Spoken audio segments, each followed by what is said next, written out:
Well, welcome, Striver, back to the ITAM Kitchen, the place where we talk about the hard topics, the tough topics, the topics no one else wants to talk about or they're afraid to do because they don't know what to ask. They don't know what that question is. They don't know how to align. They don't know how to communicate. They don't know that next step. You don't know, but we do know. Do we know all of it? No, but we're going to have fun together. That's the whole idea behind it, right? And I have Rob Collins with me, absolutely right here. And we're going to talk about a big announcement is to talk about our topic for this month, which we're ecstatic about, and give you a little insight on what we're going to walk into and talk about this. Rob, you want to introduce yourself, and then we'll hit it right off? Sure, absolutely. I'm Rob Collins. I'm an IT professional and ITAM for like 30 plus years, going all the way back to when I was in the United States Marines up through 2 state of Florida government agencies and 5 years in the private sector consulting around ITAM. And that's it. Back to you, Bill. Absolutely, absolutely. So we're keeping it really simple kind of for today. It's about introductions, right? So as Rob and I were thinking, which sometimes is scary because the smoke was coming out of our ears and everything. If you know us, we would just all of a sudden start chawing and gnawing on something. And this actually came from our sessions last month. It's like, okay, moving from one product to another. Keep in mind, that was the whole idea. The accidental CMDB. How do you move from one environment to another? We're doing like ServiceNow and Sharewell over to Freshworks. Great. Okay, man, it happened. And from that, we learned, it's like, okay, it's about the people. How do you communicate? How the next step? But we came up with a fundamental question when it was all said and done, because those are actually being driven by management. But it was also about having that insight, saying, well, okay, it's going. But the real question is, how do you measure your success? How do you measure that success to say it's good enough or you don't need more? How do you measure that? It's like, you know what? There's our topic for the entire month of May. It's going, really? It's like, yes. So we have an entire plan laid out for this month, talking about measuring the success of ITAM, SAM, and configuration management. Do we know exactly where it's going to go as far as all the topics? We don't, because we're actually going to have kind of high-level topics and talk to that. That's how the ITAM Kitchen works, right? For those who don't know me, my name is Bill, Mr. Bill, recovering IT practitioner is what I've always put myself into. Hardware asset management, software asset management, configuration management. We'll just have done a day or two like Rob. And being able to say, how do you communicate? How do you do that next step? And here's what I've also found out since we've gone live. Rob, I didn't realize this until I looked at some of the stats. On Wednesday was our 70th, that's a 70 episode of the ITAM Kitchen. The 70th. That's 70 episodes of content, real world content, not the outdated stuff that you see out there, right? The updated, it wasn't AI generated either. This is live. There's no AI generation here. We talk about AI and how we can incorporate it, but the 70th episode. And what we're doing is being able to say what topics are critical to us. What brings that to mind? What brings it to bear? And how can we further measure that next step, right? That's what we're talking about. How do we look at this? How do we further drive what's possible? And that's what's fun. That's what all the fun is. Because why do we do it, right? We do it because we like to torment ourselves and go live and make fools out of ourselves. No, that's not it. Even though we'll probably do that too. No, we do it for the need of the community. There's nothing else like this. Nothing else at all. Why is that? Nobody else wants to do it. If anybody saw the article I just posted last night, you read it. Oh my gosh, you'll get it. You'll see exactly why I created the co-op. It's out there, real stuff. And I don't do that to badger or belittle anybody. It's more about that's my drive. It's not for everybody, right?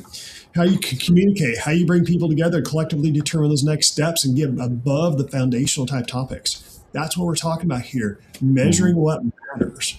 And that's important, right? That's important entirely. So, Rob, what do you think about this topic? I think about KPIs, which are going to determine whether or not something is successful, right? You normally would sit down before you actually plan to implement somewhere deep within the planning. You're going to say, we're going to do a thing. We're going to spend money on it. We're going to get some kind of a return on investment. But how do we account for that? And really, it does come back to finance, and it comes back to accounting. But along the way, they're going to have other measures of success. Like if we're going to support a call center and we're going to get 25 laptops, we're going to have 25 of the same set of software. And we expect that our folks are going to be able to operate. A few KPIs that will come. This might be the success of the installations up to a point, so it's limited, right? But then, as you process calls through that call center, does your number of calls per technician or per operator increase? Right? Does the amount of time on those calls, let's say, decrease due to some AI implementation when used at producing the script, or any customizations when they're trying to make contact with their customers, their audience, right? So just somewhere deep within the planning, like I said, success must be defined one way or another, and it doesn't have to be perfect. It just has to give you some indicator that you've done something more or improved some facet of your business outcomes based on what you've implemented. So now, what other KPIs can we say? Let's say in the case of each of our scenarios here, I believe one of those is a process based. Well, if you examine, let's say, time for the completion of process, or let's say some factor of, let's say, time to some value, right? Those are KPIs in that case that could measure, that you can then come back and say whether or not what we did to support that industry was of any benefit and was of any benefit to the business.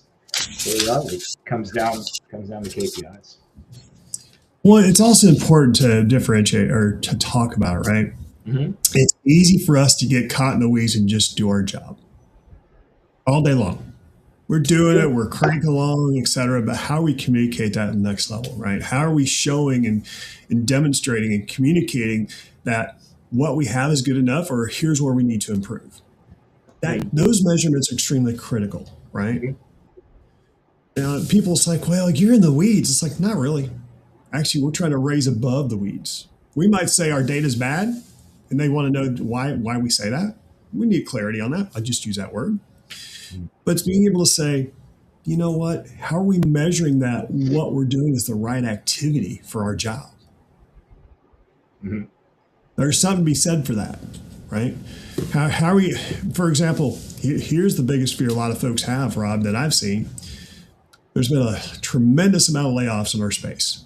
Tremendous amount in the last 6 to 8 months, right? Actually, it's almost a year now. If you go like 18 months, I think that the figure is extraordinarily high. Just across IT and tech industries, we're looking at just close to 400,000 in 18 months. Right. There's a KPI. Well, exactly. There you go. Mm-hmm. But even in our roles, right? How do we put ourselves in the point that we don't become a statistic? We might be a statistic, but okay, we don't want to be a statistic again. I'll just call it like that. Is we have to understand how we can communicate and measure what we're doing to help communicate when leadership's trying to say, okay, we need to cut staff, cut labor, and you're trying to demonstrate value. This is what we're talking about. How are you showing and demonstrating it, right? Yeah. And that's the important part, because Rob, you and I have talked about for a couple months now, how are you measuring it? How you look at the outcome? How we put it? Mm-hmm. How? We've given the details on how, but we're saying, okay, now is actual the measurement so we can actually communicate that to management. There's one thing to say amongst peers. We're just having side coffee chat and ITAM Kitchen around the kitchen table type of discussions. Absolutely. Yeah. But how are we? Exactly. But then we have to raise that level of discussion. Mm-hmm. And metrics is what matters. Let's talk about the process about how you go about getting this stuff together, right? So you already have your stakeholders in the room, and you've already hopefully discussed what each stakeholder hopes they will get from this, whatever the system is, whatever the implementation, right? If you already have them available, then you should find time to say, all right, so We all know basically what we want. Now let's talk about how we know that we wanted it and how we know that we're successful there. You have that KPI discussion with them as well, right? You also have this KPI discussion in meetings with senior management and the C suites, because they're the ones that basically put their approval on the thing to be built for the stuff to be supplied. And they want to know that they're getting value for their money too. So you also talk to them. And then how you communicate that. Well, if you're doing, regular syncs for the project implementation in the first place, then I would 5 minutes a segment. And the easiest way is either report and disseminate those reports through whatever means you choose. We have modern systems today. You don't have to rely on email. And in addition to that, dashboard it so that every day, they tell you, come in, get your coffee cup, draw your message of the day on the back of the coffee cup, but then look at the dashboard while you're drinking that fabulous coffee, and let's begin to get your brain working on the day's activities. Part of those will be, you also have to look at the KPIs and examine them. Somebody has to. And so that's all part of the second part of this, once you determine what they are, how you're going to communicate them out. Right? And then, great, if the KPIs that day were as expected and there's no drama, well, that's great. You've spent your 5 minutes, you're informed, and now you can move on to other things. There's plenty of other fires to put out, I'm sure. But in this area, you can be proactive because you're getting that stuff back. Well, let me go one step further. Even if you're without a job right now, so you're unemployed, looking for that thing, and trust me, finding a job is a full-time job as well, right? You can say, well, I don't want to worry about it until I get my next job, until I have that role, etc. Stay sharp. I'll be honest, that's an excuse. Yeah, just stay sharp. Yeah. This is your opportunity to grow. How often, I can speak to me, how often I said, when I get a break, I'm going to take time to educate myself more on this. Now's the perfect time to do that. Like right now, if you're unemployed, it's like, oh, I've got to figure out. This is what people need, right? This is what I spent a couple of years working for a large global service integrator in the last couple of years, right? Mm-hmm. This topic alone was why they were switching between products, getting rid of resources, outsourcing. The practitioner did not know how to communicate how effective the program was working or not working within their enterprise already. They wanted to replace it, use out of the box best practices, because they had no insight on what the status was. They said, well, it just doesn't work. That's where they came. That's what the result was. For every conversation I walked into, every one of them, this is how it started. By the time I had a conversation, 1 hour discussion, I said, what's that person doing? We don't know. We fired them. 9 out of 10 times. That was it. We decided we're going to outsource it. The team's just not effective. We still have our issues. I was like, have you talked to them? No, we just made a management decision. There's no communication layer, right? So is that like covert, like software removal? You charge the IT section, you take it all away, right? Exactly. And if nobody screams, then, oh, good, we just saved money, And in the meantime, there might be an awful lot of screaming going someplace because part of what you took away was a communication system that people use to complain. So there you go. Look, complaints are down 152%. The majority of statistics are made up on the spot, but we won't talk about that right now. Exactly. Now, this is a tough topic. And Ron, I think you'll totally agree. It is a really tough topic. We thought we've had tough topics before. No, this one's going to be interesting for Rob and I both agree. But we're willing to embrace it. And if someone else wants to join us here on screen, feel free to. Actually, I know of a couple of folks that are going to join us. Hopefully I have. Well, on top of it, not that I don't enjoy seeing Rob, not that he doesn't enjoy seeing me, right. But I have a friend of mine who's a CIO who said he would actually come in and help join on some of these. I have another friend who is a CEO of a software company and says, I'm going to come join in as well.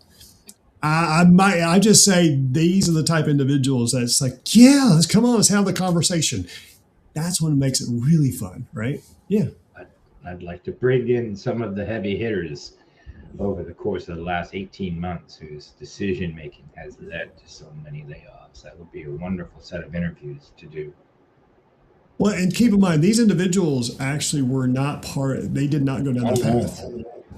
no. We're talking about, I'd like to speak to those kinds of people to say, give me your hardest ITAM pain point, please. And Oh, help yeah. me understand in cases where senior leadership doesn't necessarily support or view ITAM as important. I really want sort of an inside look from their perspective why ITAM has such a difficult time selling when there are clear benefits to doing it the right way. I mean, just in the audit space alone, there are millions and millions of dollars in value that companies end up settling and losing rather Mhm. than actually defending their position, looking over their agreements, and coming Oh, up yeah. with the proper audit defense point, which you get when you implement a proper ITAM program. And then there, we could talk KPIs around that. That would be a good extension of the topic. Well, we can have like Sasha back on here as well, Alexander Yeah, Golaf, to help with some I of the do. topics in the software and those audits. Yeah. Do something like that. But keep in mind, we've got a full agenda this month, right? So, and we're going Hmm. to start off on Monday. Good. In our three topics, we're going to hit three at once with three different environments. And keep in mind, our environments, just from a high level perspective, we have because we found last month that actually having real use cases actually it helps us a lot in our conversation. These are going to be consistent throughout the entire month. We have a large financial group, right? 18,000 employees across 40 states, heavily regulated, audit sensitive, and managing a hybrid environment. Yeah. We'll dig more into that, but you kind of get the crust. It's a big one. The other one's a mid-sized healthcare organization with 4,200 employees across a regional hospital network, three outpatient clinics, and a growing telehealth division. So, a lot of moving pieces here, right? And Hmm. all the HIPAA restrictions and the Joint Commission requirements, absolutely in there. But in all of them, they're all resource constrained. And the third one is a meat processing company with 6,500 employees across 5 processing plants, 2 distribution centers, and a corporate headquarters. And by the way, there is a partridge in the pear tree. I'm teasing on that, but the whole idea is you have a mixed environment. Some of them are not going to be using computers. Some are shared computers, etc. We have the entire. We're hitting this. We're going all out because that's what Rob and I do. We love to have fun like this and talk about it and have other people collaborate. So we have 3 different environments: Yeah. meat processing, healthcare, and financials. Right, and put Hmm. that in place. Everyone's telling me about a concert this weekend. I'll deal with that later. Oh, They're calling in already and they want to entertain me. That's awesome. That's great. Um, but when we talk about each one of these environments, we're going to talk about for the ITAM, SAM, and CMDB. We're going to hit all 3 areas. We're going to do it on purpose. It's a lot of content to cram in 1 hour because our topics are going to be heavy already. And we have some pretty big environments. And the whole idea is we help set kind of the context. But when you think about ITAM and CMDB, we also have to think about how they're working individually and how they're working collectively, or what we need to bring them together. And we're going to be working through some of those. And you never know. Sometimes some of these topics, we may not make it through it all. That's okay. It helps give us insight. The whole idea is how they get their gears moving. Sometimes the brain needs a little bit of engagement to figure out next step. And that's what we're trying to do is help enable you that next step, right? So here's what it is for the entire month. hmm. On May 4th, we're going to talk about ITAM and CMDB.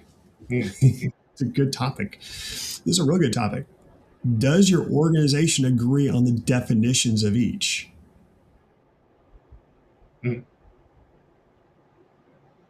It's across the board. I think that's one of the biggest things I've found personally, Rob, is that is typically the problem customers have. What's the definition of the ITAM? Where are we going with it? What's SAM? What are we actually doing to make sure we're compliant or not compliant? What's compliancy really mean? And the other part is CMDB. What's that really mean?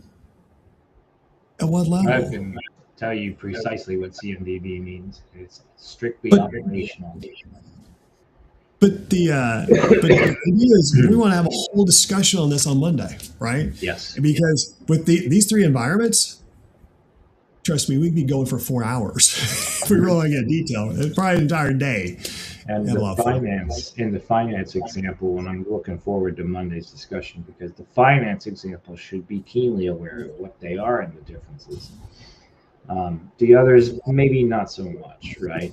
If they don't have well-practiced people within their finance department that do accounting, they're certified, then they're not going to be aware of some of those things, right? Exactly. Monday will be a great day for that. Yeah. And the whole idea is not to be academic when we say this. It's going to sound like some of it's not. How do we be more vibrant? How do we talk about it? I'll use the word not be monotone. So when we communicate this, we can actually whiteboard it out. How can we have that communication, right? Yeah. Yeah. And let me see if I can get back together and make that happen on Monday. I don't know what's available soon because we can actually whiteboard that out. That's actually a really good idea. Through my other studio, we'll start doing some of that because that's actually a lot of vibrancy that actually bring it back in place. I mean, I love this studio as well where I am, but sometimes the whiteboard and drawing it out brings a whole new dimension to our conversation. So we'll do something like that. Absolutely. For all the visual thinkers out there. Exactly. Mm-hmm. And the next one is on, what is that one going to be? Hold on. I know when I'm reading it, it doesn't read right.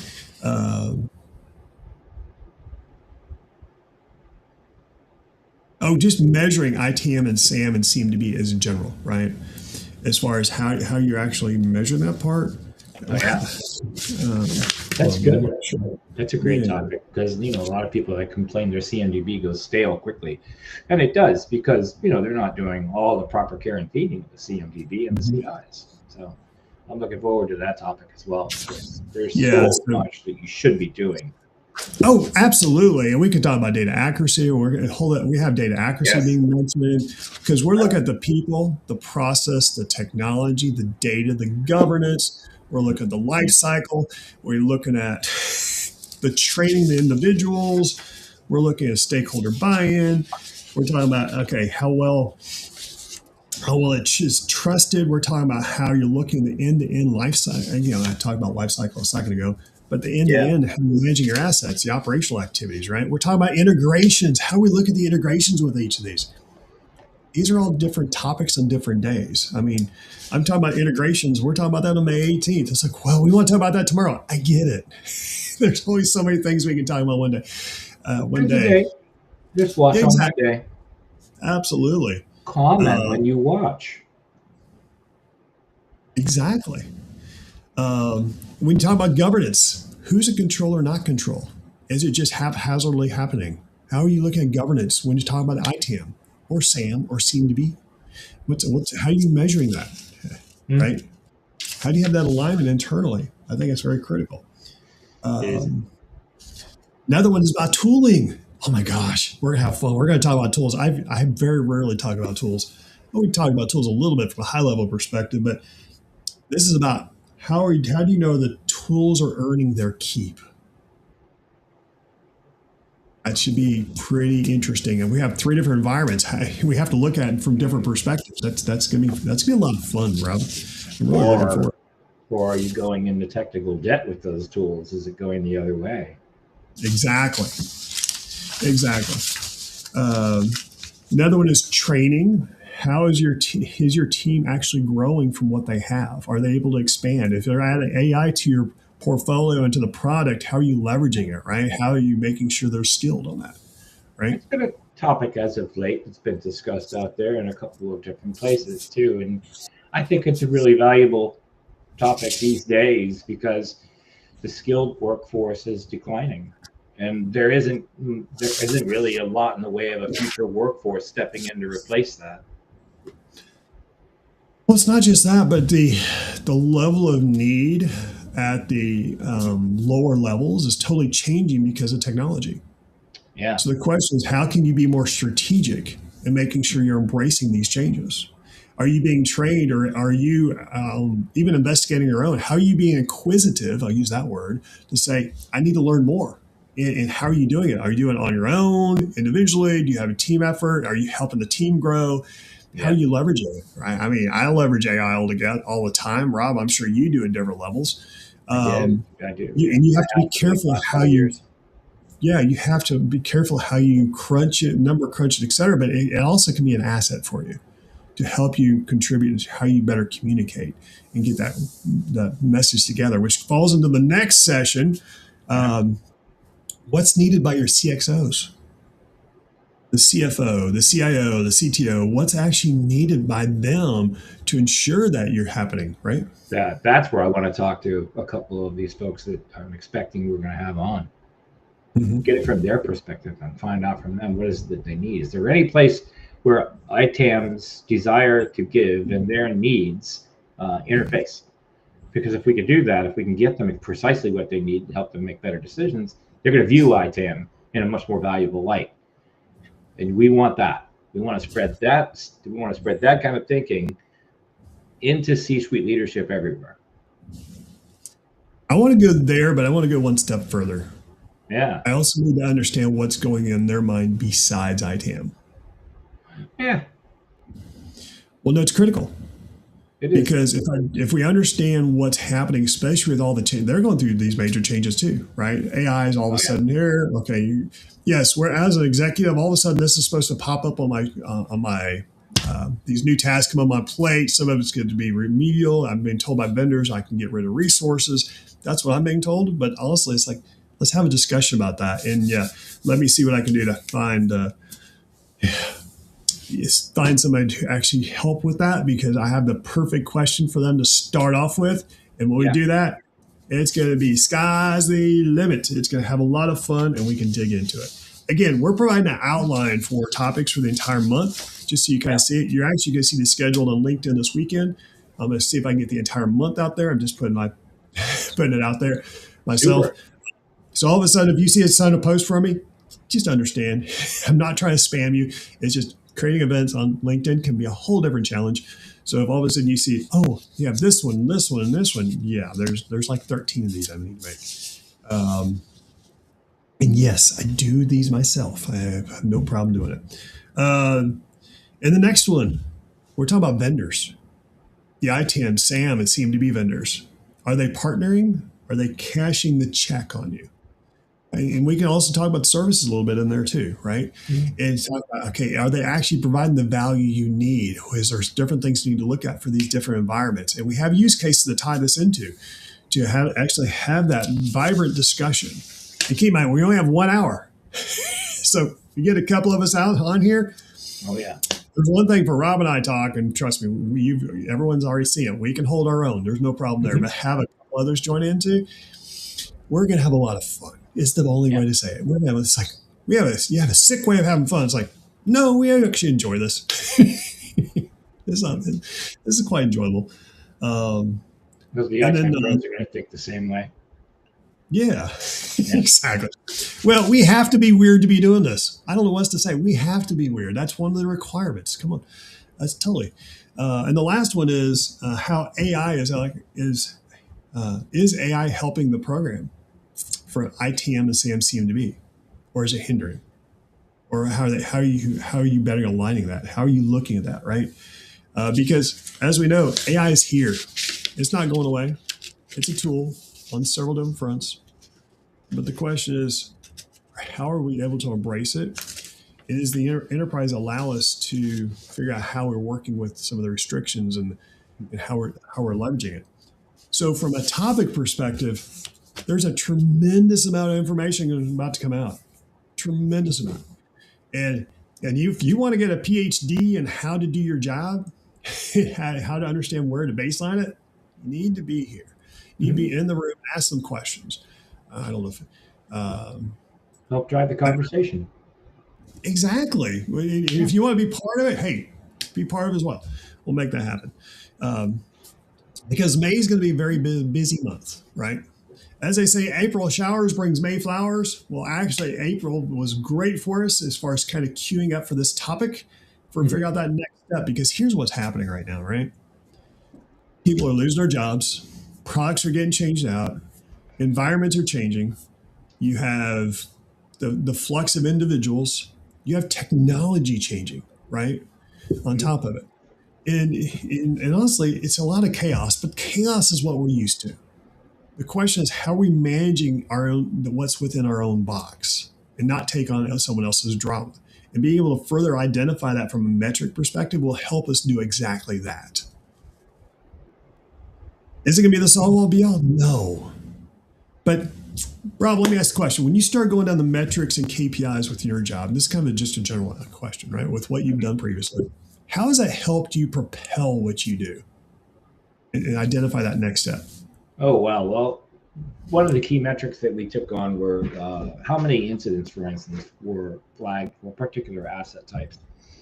One of the ways that helped us going forward was that we were able to sit down with the desktop support team and show them, hey, we're gathering intelligence on the stuff that you guys are putting out there, and this is what we're finding. And we found particular trends in models, right, that we had purchased and distributed throughout the agencies. That helped us to understand the real vulnerabilities of those assets, and so we could make purchasing decisions based on what we learned. We're not going to buy that model anymore because this happened so many times. And it's fine that it was fixed, but the overall total cost of ownership for that particular model was considerably higher than the others. And so that information, of course, led us to make alternate purchasing decisions. Those alternate purchasing decisions helped to drive down that number across all of the incidents, across those different models, right? So that's just one way. Another way, for instance, is we were able to utilize the existing systems in order to determine when web certificate compliance would be out of compliance is what it is. You got to renew those things, right? So we were able to take that information. We were able to take it and make a workflow that upon purchase sets a clock for the renewal of the web certificate.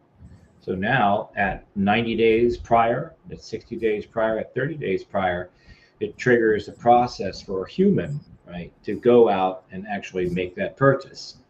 I would imagine today you could do so much more. You could automatically make the purchase, let's say at,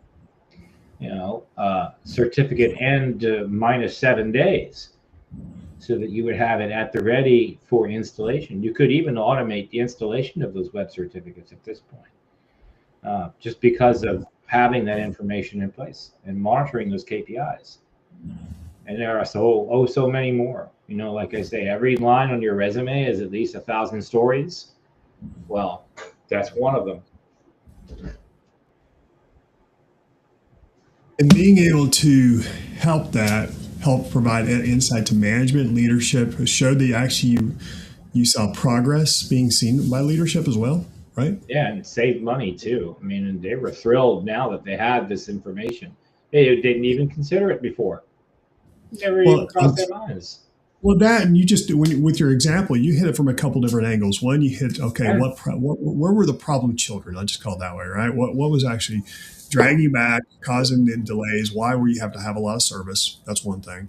On the other part, you hit entire, because you need to have a change from a procurement standpoint. You change the products you're actually using it, and having a discussion with the vendor to saying, guys, we can't have this anymore. You're making a statement, right? See, and that helps procurement team, that help executive teams, et cetera. That's what I'm seeing from your story right there. Yeah. Yeah, see, you got to remember that ITAM really should have a seat at the table, right? Because somebody's going to come up with specifications. That's how that starts. That's the beginning of the asset lifecycle. Is you're going to fit a business need, and you're going to have a specification for some product that's going to help you bridge the gap and make that business outcome possible, right? And so you should be at the table. Help desk and ITSM data should be at the table in order to make those decisions, right? And you're going to be there alongside the people that will do the purchasing and the executive approval to execute on that whole process. Right. So when you have this information in place and you have a really healthy, in this particular case, if you had a fully robust asset management system and a fully robust ITSM supported by a CMDB, that's where that thing's place is, right? Mm-hmm. Then you have way better visibility and decision making. You can save a lot more money. And you can allocate the money that's saved towards other things. Go put out other fires, but let this be a partnership, a collaboration, and let it be proactive thanks to the data that you can provide. Mm-hmm. And that's the example why we're going down this path, just so everyone's on the same path, is I've actually posted playbooks with metrics, et cetera, and we'll reference some of that as we go through this. Absolutely. We should. But that's a good foundation. The metrics and KPIs you're going to need are going to vary by your environment. They're not just executives like, well, cool, I'm backing up so my team can do it. I encourage you to let your team see it. But I also encourage when you see that, it's like, let them review and see what they can actually accomplish and say where they need help. Yeah. That's a much more constructive to say than just say, I'm demanding these to occur, especially if it's a surprise and they've never done it before, right? And figure out, okay, how can you help them? Because this is a guidance activity. This doesn't just happen. A lot of people say, well, we're going to put the product in, we're going to have these metrics come out. Great. I can tell you, I've done this ServiceNow implementation. I've been around Asset Center for years. I've seen different products. I've even seen the FlexAir stuff, right? It doesn't just magically occur. But it's the foundation for what you can gather. It's not the Mickey Mouse ears like what's on your chest there. Yeah. No, they're pretty robust systems. Yeah. Oh yeah, I absolutely love this for a super casual, stylistic Friday. Yeah. I love it. That's perfect. Get earworm in. Yeah. But yeah, and you can't find it anymore. It's a rarity. So now it's like my favorite T-shirt. The only angry T-shirt that there will ever be. Of course. But that's the important part behind what we're going to talk about for the upcoming month. That's why I want to have a special announcement just about what we're talking about. There are some other things going to happen this month. I'm working on Monday, and I'll have that quite ready for the rest of the big announcement. There's a part 2 to this. Cool. Yeah, there is part 2 to this. Not ready to release that quite yet, but let me see what I can do to make that happen by Monday. Might have to have a totally separate session just for that alone. So that's probably will, actually.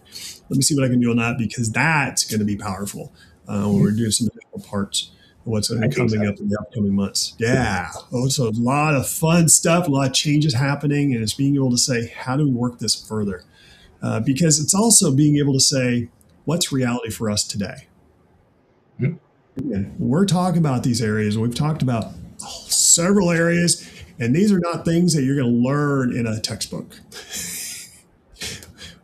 You're going to learn by the School of Hard Knocks. You're going to learn by mentoring and hear what we're going to have here on that standpoint. And are we going to have it all? We're not. I'm just going to be brutally honest. We're not.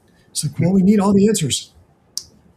I'll be honest. When I hear that, I hear executives saying, oh, well, I need everything. It's like, and okay, I need this fixed like in 90 days. I said, and how long did it take you to get to this position? Oh, we've been doing about 10 to 15 years. I said, it doesn't get fixed overnight. The same goes with metrics and how you're putting this forward, right?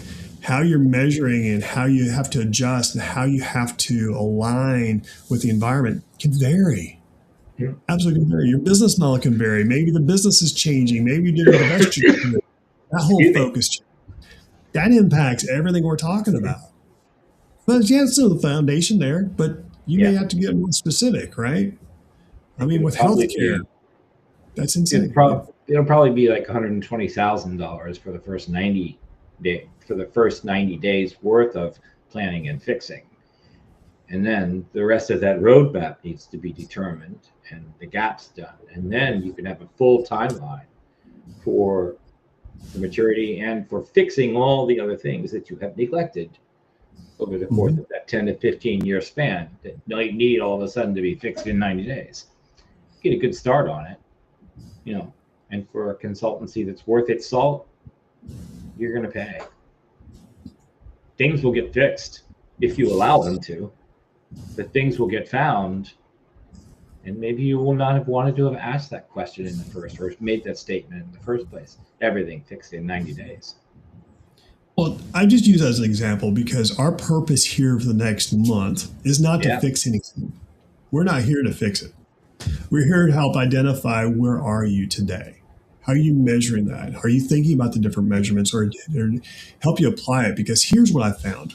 And Rob, maybe you've seen some different. Okay. I found from the customers I typically work with, I have maybe 50% of them, maybe 50%, and I think that's a high number that actually measure what they're doing. Yeah, I'd want to start with what KPIs are you currently measuring, and tell me the reason behind each KPI. I find Even most practitioners do not know what KPI means. Oh, well. Yep. Therefore, I tone it down even further is what are the metrics you're looking at? Our metric. Yep, sure. Metric. Yeah. Metric is a vector. It's one thing against another, one thing composed, compared to another. It's simple. Well, and that's the reason. So we're talking about KPIs, and our purpose is not to overwhelm anybody with the definitions here. Oh, yeah. How you measure your success? The metrics will help drive the KPIs. The KPIs will key performance indicators will help you drive the business and be at that next step. Again, this is a PhD in metrics is where we're headed. That's what you're going to see in the next upcoming 13 episodes. No, 13, 15. I can't remember. I guess it's 13. Yeah. It would be a really long topic. There is so much we can discuss in that too. But ideally, I'd want to definitely know where they are now and what are they measuring, why they're measuring it, because this is the first step for the practical application of like defining what metrics are going to do in your environment. Because like you said, it is going to be different everywhere, right? And then kind of examining what does success look like, as you said before. And now that you know what success looks like, that's when you're sitting down in that room talking to stakeholders saying, now, everybody here, tell me what you need and how we can start measuring that gets us from where we are today to that goal. And that's where you start taking the notes and listening in, because you're going to have a set of metrics that work for you, but you learn more metrics by listening to the other needs. And then that begins to lay out more or less, all right, so if we're going to measure this, what's for each of those metrics, what's good, what's not so good. And then you start building that up now from then, and then you put in the systems to get the data in. And then absolutely. Those weekly, there is a lot. Weekly or bi-weekly synchronization meetings. There's a lot of business you can do in those, especially around fostering visibility of those metrics, which again should be automated. And what Rob's bringing up is collaboration. Oh yeah, that's all we're trying to do. We're trying to it's not trying to do. We are driving collaboration. It's like, well, AIs can help with some of that. AI can help, absolutely, sure can. But there's the human element as well, and that's what we're trying to keep ourselves in. This is how can we leverage, and we're going to talk about that. How is AI helping us leverage that to actually have a higher level discussion? There have been some really good discussions recently around the not just the applicability of AI, like to things like ITAM and metrics, another great place, but also there have been some really good things lately around how to fact check or increase the accuracy of the outputs. I wish I knew those things from top of mind, but that there have been some really good chatter out there around that lately.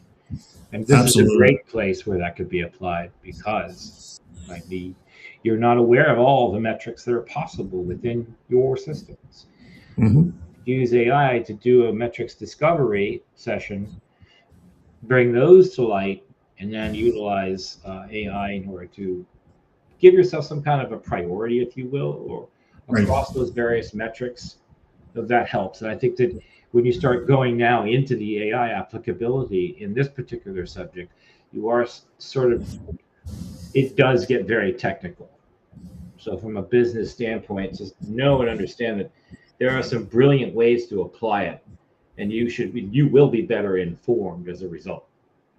And And that's the whole idea, is how can we better inform? Because we talk about visibility and transparency. I mean, if you're talking about vendors, they're going to talk about that all the time. That's some of the key words. That's what executives love. Here's the roadmap, how to move forward. Great. But we're talking about how not to grease the wheel. It's going to help that. It's going to help drive the discussion. How to help you advance, how to help you personally grow on that side. These are kind of hidden attributes. I'll just use that word in asset management terms.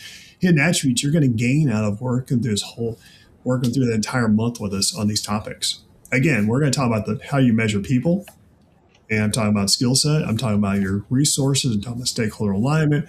We're going to talk about the process, how you actually measuring the process, whether it's working or not, where the broken parts are. And I'm talking about actually using metrics to help do this, right? Talking about the technology. Okay, what type of technology you're pulling in, what type of discovery tools, et cetera, right? We could have a whole tool discussion happening just a separate on top of that, right? And we talk about the governance. Again, how is it being applied? How's it not being applied? Who's ignoring, who's not ignoring it, right? Integrations, how are you integrating with other systems? We talk about discovery tools all day long, right? But it's more than that. How are we integrating with other parts of the process, like change management, problem management, et cetera? How those handoffs work with those type of integrations. It could be a tool built into it. It might be a separate activity. How are you doing those handoffs, right? Mm-hmm. These are very pertinent enterprise discussions. That's not for the lighthearted. We try to make them light topics, but these are pretty heavy topics when you start talking about the measurement. Because trying to do these type of assessments, Rob, I'm sure you've done it. I know I've done it. Mm-hmm. Usually when I'm doing this assessment, it takes at least a week with people in the room, like 8 hours a day for me to do it. And that's on the low level. If I'm doing a big assessment, it's 6 to 8 weeks minimum, just trying to get the topics. And we're not talking about just metrics. We're talking about the entire portfolio, how you're doing that step.